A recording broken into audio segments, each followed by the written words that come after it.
살아계신 하나님을 찬양합니다. 절망 가운데, 고통 가운데, 어려움 가운데 있는 우리들을 늘 끊임없이 변함없이 우리를 건져내시고 끌어올려 주시는 살아계신 하나님을 찬양합니다. 아멘. 제가 고등학교 때 하이 CCC를 좀 했습니다. 하이 CCC를 하게 되면 정기 모임을 갖고 난 후에 반드시 하는 일이 있습니다. 무엇이냐면 사형리 책자를 가지고 골목골목 돌아다니면서 전도를 해야 되는 이 일을 반드시 해야만 합니다. 그래서 저도 변함없이 했었죠. 근데 그날따라 전도가 잘 되는 거예요. 어르신들마다 다 참 기특하다. 어떻게 이런 일을 하느냐. 굉장히 격려하고 칭찬해 주셨습니다. 그래서 이제 한뜻 용기를 가지고 더 신나게 했습니다. 저기를 보니까 어르신 한 분이 계시는 거예요. 됐다. 저분도 한번 해보자. 가서 신나게 사형리를 전했습니다. 그랬더니 그 어르신이 저한테 다 듣고 나신 후에 이런 말을 하시는 겁니다. 야 이놈아, 학생이 돼가지고 지금 정신이 있는 거냐 없는 거냐? 이거를 믿으면 밥이 나오냐? 먹을 것이 나오냐? 저한테 대뜸 이러시는 거예요. 잘 들으시고 나서 다 듣고 나신 후에 야 이놈아, 이렇게 막 저한테 막 사정없이 쏘아붙이시는데, 이것도 지금 제가 여과 과정을 거쳐서 지금 말씀드린 겁니다. 전라도 사투리로 아주 신나게 저한테 막 퍼부으시는데, 굉장히 그때 사실 내 마음이 두려웠습니다. 무서웠습니다. 무서웠습니다. 그 마음을 품고 집으로 왔는데 계속 그 마음이 안에 내 마음이 있는 거예요. 어떤 것이 가장 내 마음을 이제 그렇게 아프게 했냐면, 내가 그때 왜 용기를 내지 못했을까? 용기를 내지 못하고 왜 한마디도 하지 못했을까? 그 마음이 저를 굉장히 부담스럽게 했습니다. 그게 계속 잊혀지지 않고 지금까지 그것을 생각하면은 마음이 지금도 굉장히 무겁고 어둡습니다. 왜 그때 내가 용기를 내지 못했을까? 용기 있게 왜 내가 복음을 끝까지 전하지 못했을까? 용기를 내는 것과 용기를 내지 못하는 것은 엄청난 차이가 있는 것이 아닙니다. 고작 어떻게 보면은 1%밖에 차이가 나지 않습니다. 이 물은 100도에 이르지 않으면 끓지 않습니다. 증기 기관차는 수증기 게이지가 212도를 가리켜야 움직인다고 합니다. 그러니까 99도, 211도에서는 결코 아무런 변화가 일어나지 않는다는 겁니다. 고작 1%밖에 차이가 나지 않는데. 그러나 그 결과는 엄청난 차이가 있습니다. 시험도 1점 차이로 합격이 되느냐 불합격이 되느냐 결정됩니다. 올림픽은 더합니다. 0.01초 차이로 메달이 바뀌지 않습니까? 좌절과 절망 때문에 내 인생이 이제 다 끝나버렸다 라고 생각이 들 때 우리는 어떻게 해야 될까요? 그래, 그냥 인생 포기하자. 아니면 다시 힘을 내서 다시 일어나자. 그런데 이 중간에는 아주 작은 차이에 불과하다는 겁니다. 아주 작은 차이일 뿐입니다. 내가 다시 힘을 내느냐, 아니면 내가 다시 주저앉느냐. 이 중간의 차이는 아주 작은 차이라는 겁니다. 1%, 1도의 작은 차이지만 그 결과는 사느냐 죽느냐 엄청난 결과를 냅니다. 내 인생 다 끝났다라고 생각이 들 때 저희는 어떻게 해야 될까요? 한 걸음만 내디디면 됩니다. 더 이상 길이 없다라고 생각이 들 때 한 걸음만 더 나아가기 시작할 때 우리에겐 변화가 일어납니다. 두려움에 쌓여 꼼짝할 수 없을 때 그때 멈춰버리면 용기를 낼 수 없습니다. 하지만 마지막으로 한 번 더, 한 걸음 더 나아갈 때 그때 바로 우리 안에 변화가 일어나고 용기가 일어나기 시작한다는 것입니다. 용기는 무엇입니까? 용기는 사전적인 정의에서는 두려워하지 않는 것, 겁내지 않는 것을 의미합니다. 그러나 성경에서의 용기는 더 깊은 의미를 담고 있습니다. 단순히 두려움이 없고 겁이 없음이 아니라 용기는 근원적으로 내가 직면한 두려움과 어려움을 극복해내는 능력이다 라고 말하고 있습니다. 한 걸음 나아가기 시작할 때 용기가 생기고 이 용기를 가지면 반드시 그 두려움을 극복해내는 것입니다. 그 어려움을 이겨내는 것입니다. 하나의 감정적인 상태를 말하는 것이 아니라 모든 문제를 해결할 수 있는 능력이 바로 용기라는 겁니다. 오늘 말씀으로 돌아가서 베드로와 요한이 지금 산헤드린 공회 앞에 섰습니다. 이 산헤드린 공회는 이스라엘의 최고 종교 재판소의 역할을 했습니다. 근데 베드로와 요한이 지금 재판을 받기 위해 서 있습니다. 왜 그렇죠? 베드로와 요한이 성전에 기도하러 올라가는데 성전 미문 앞에 날 때부터 못 걷는 사람이 앉아 있었던 거예요. 그래서 어떻게 고쳤습니까? 은과 금은 내게 없거니와 내게 있는 이것을 내게 주노니 나사렛 예수 그리스도 이름으로 일어나 걸으라. 이 사람이 나면서부터 못 걷는 사람이 일어나서 걸어가는 것입니다. 그것 때문에 지금 베드로와 요한은 재판을 받기 위해 서 있습니다. 이 얼마나 하나님께 큰 영광이 되는 일 아닙니까? 착하고 선한 일을 한 이들을 왜 법정 앞에 서서 이렇게 재판을 받게 하는 것일까요? 그 이유는 첫 번째는 예수의 이름으로 부활을 가르치는 것을 싫어했기 때문입니다.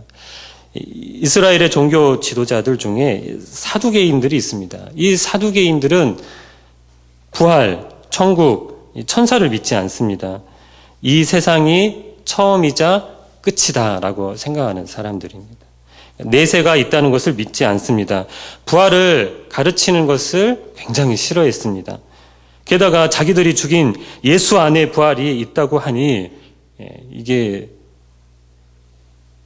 싫을 수밖에 없겠죠. 둘째로는 자신들의 권위가 떨어지기 때문입니다. 성전의 주인은 제사장이고 서기관들이고 특별히 대제사장의 것인데 이름도 없고 배우지도 못한 베드로라 하는 사람이 병자를 고치니 이 화가 나는 거예요. 자존심이 상한 겁니다. 그래서 재판을 하게 됩니다. 그러나 공정해야 할 재판은 공정하지 못했습니다. 이 산헤드린 공회는 가장 믿을 수 없는 재판입니다. 이것에 대해 베드로는 너무나 잘 알고 있었습니다. 바로 주님의 죽으심이 결정된 장소였고 자신이 두려움에 무너졌던 장소이기 때문입니다. 몇 개월 전만 해도 이 산헤드린 공회에서 재판을 받고 예수님께서 십자가에 죽으셔야만 했습니다. 표면적으로는 빌라도에 의해 십자가형을 받았지만 이 빌라도도 손을 씻으면서 이 사람의 피에 대해 나는 무죄하다. 너희가 당하라 라고 말하지 않았습니까? 그러나 이미 산헤드린 공회에서는 죽일 것을 정해놓고 빌라도에게 강요한 것입니다. 또 베드로 개인적으로는 이 베드로의 개인적으로도 밤에 예수님께서 잡혀갔을 때 예수님을 3번이나 부인을 했었죠. 저주하면서 부인했던 곳입니다. 바로 이곳이 베드로에게는 두려움 그 자체였던 것이죠. 겁이 나는 장소였습니다. 말 한마디에 자신이 죽고 자신이 살 수 있는 바로 그 두려움의 장소였던 것입니다. 그들이 묻습니다. 너희는 무슨 권세와 누구의 이름으로 이 일을 행하였느냐?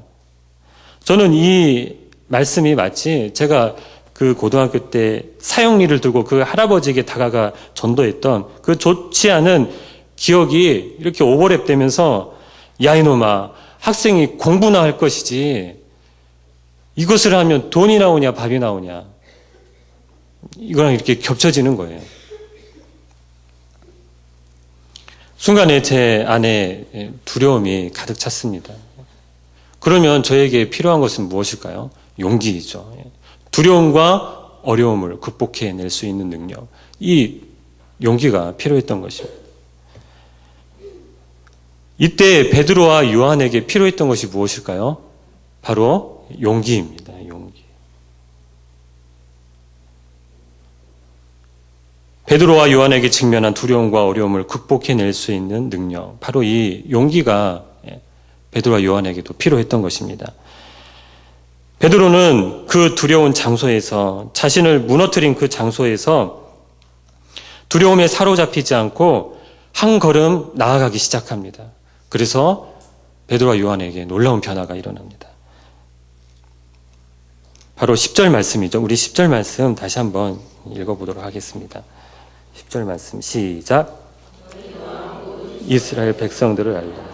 너희가 십자가에 못 박고 하나님이 죽은 자 가운데서 살리신 나사렛 예수 그리스도의 이름으로 이 사람이 강건하게 되어 너희 앞에 섰느니라. 아멘. 이곳은 분명히 베드로에게는 두려움의 장소입니다. 이 베드로가 어떻게 말을 하느냐에 따라 자기가 죽고 자기가 살 수 있는 그 무서운 장소입니다.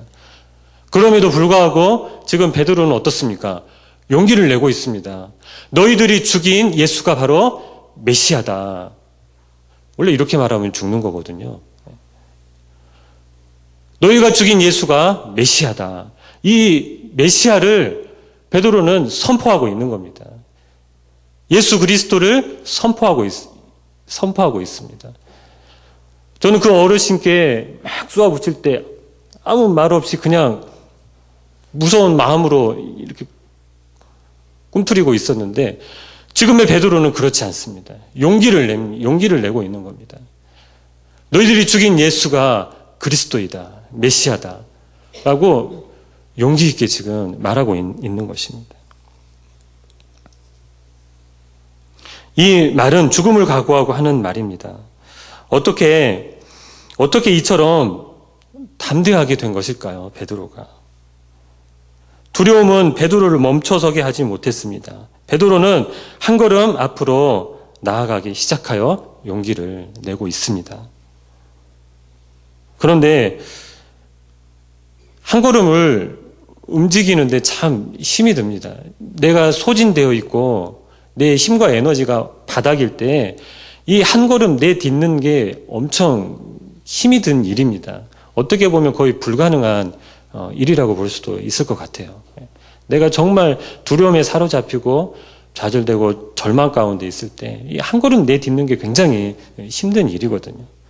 그런데 베드로는 한 걸음 내딛고 용기를 내면서 예수 그리스도의 복음을 선포하는 겁니다. 어떻게 이럴 수 있을까? 어떻게 이럴 수 있을까? 오늘 말씀 가운데서는 세 가지로 말씀하고 계십니다. 첫 번째로는 베드로가 성령 충만함을 받았기 때문입니다. 나보다 훨씬 강한 사람, 두려운 사람 앞에서 담대할 수 있는 것은 자신의 힘으로는 감당해낼 수 없는 것이다. 이것은 성령 충만함을 받아야 가능하다는 것입니다. 기적을 일으키는 것도, 용기 있는 자로 변하는 것도, 말을 잘하는 것 또한 성령께서 능력을 주셨기 때문입니다. 내 힘으로 이겨낼 수 있는 것이 아니라 성령 충만함을 받았기 때문에 이 일들이 가능한 일이 되는 것입니다. 그런데 예수 믿지 않는 사람들도 용기를 내어서 강하고 두려운 존재 앞에서 이겨낼 수 있습니다. 그런데 그 차이점이 있습니다. 나를 알고 상대방을 알면 백전백승이다라는 말이 있습니다. 나를 알아야 하고 반드시 상대방을 알아야 이길 수 있다는 이야기입니다. 준비해야 이길 수 있고 철저한 계획을 반드시 세워둬야 이길 수 있다는 것입니다. 하지만 누가는 이렇게 말하고 있습니다. 누가복음 21장 12절에서 15절까지 이렇게 말씀하고 있습니다. 나중에 너희가 이리저리 끌려다니며 잡혀가는데 절대 두려워하지 말아라. 이것이 증거가 될 것이다. 잡혀가면 뭐라 말해야 될까? 어떤 변론을 해야 될까? 생각하지 말고 연습할 필요도 없다. 그들이 감히 너희가 대항할 수 없는 말하는 능력과 지혜를 줄 것이다. 라고 말씀하고 계십니다. 너희가 감옥에 가도 사내들인 공회처럼 믿을 수 없는 재판을 받는다 해도 두려워하지 말아라. 내가 무슨 말을 해야 될지, 어떤 계획을 세울지 생각하지 말아라. 왜 그렇습니까? 그들이 너희를 감히 대항할 수 없는 말하는 능력과 지혜를 주기 때문입니다. 왜 이런 차이점이 생기는 것일까요? 잠언 16장 9절의 말씀입니다. 사람이 마음으로 자기의 길을 계획할지라도 그의 걸음을 인도하시는 이는 여호와시니라. 그 일을 행하시고 그리고 그 일을 이루게 하시는 분은 바로 여호와 하나님이시기 때문입니다. 우리가 아무리 계획을 많이 세우고 계획을 또 세워도 그 일을 행하시고 그 일을 이루게 하시는 분은 하나님이시기 때문입니다. 우리가 예수 안에 있지 않으면, 예수님의 도움을 받지 않으면 실패하는 인생밖에 되지 않는다는 것입니다. 그래서 우리는 그 일을 행하시고 또 그 일을 이루게 하시는 그분의 영으로 우리가 충만해야 합니다. 지금 베드로가 이처럼 당당하게 말하는 것은 성령이 그와 함께 계시기 때문입니다. 말하는 능력을 주시고 지혜를 주시고 그리고 담대한 용기를 주셨기 때문에 지금 베드로는 가장 두려운 그 장소에서 담대한 용기를 가지고 말하고 있는 것입니다. 두려움과 어려움은 원래 우리가 이길 수 있는 그리고 감당해낼 수 있는 것이 아닙니다.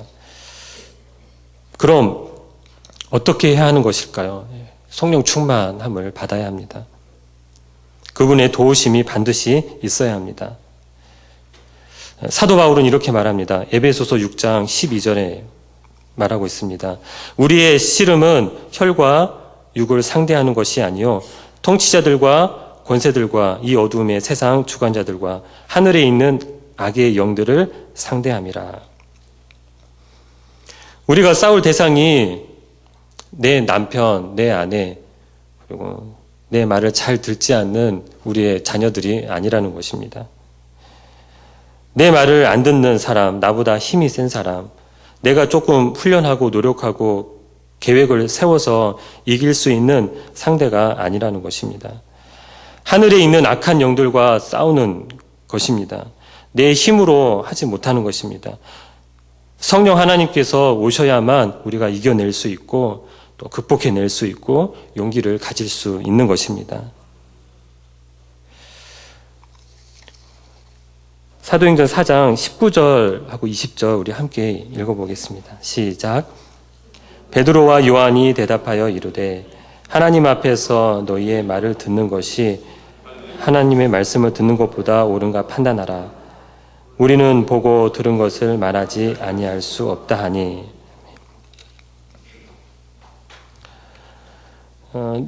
지금 베드로와 요한의 눈앞에는 바로 하나님, 살아계신 하나님이 뚜렷이 보이고 있습니다.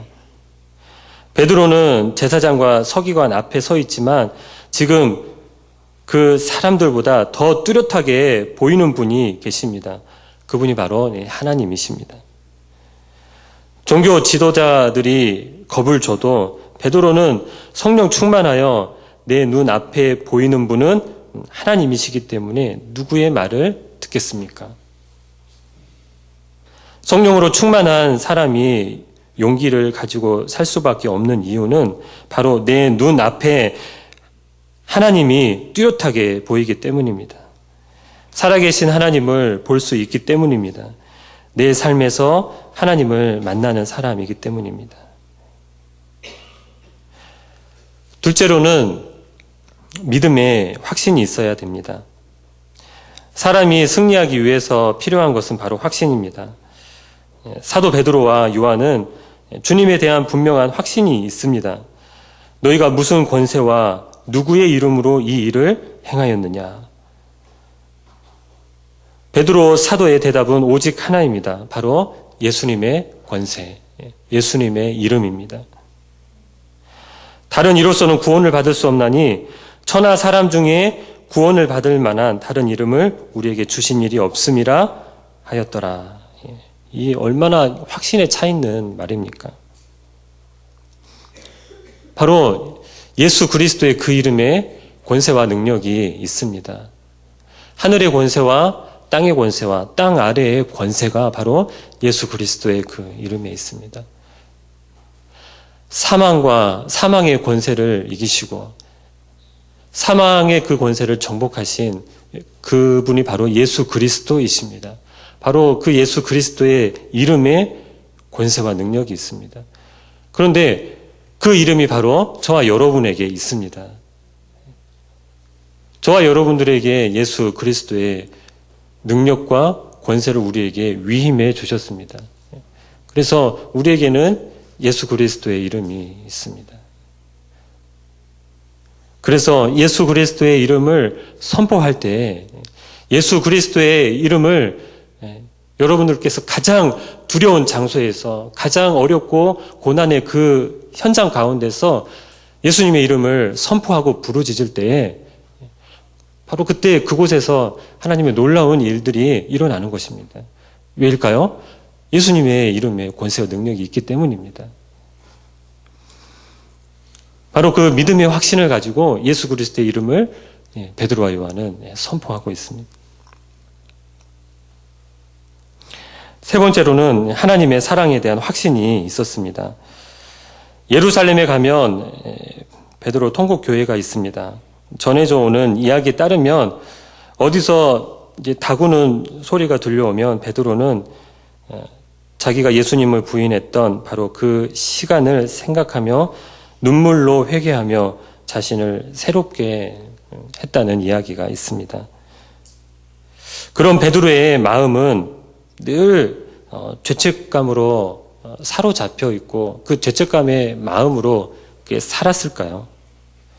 절대 아닐 것입니다.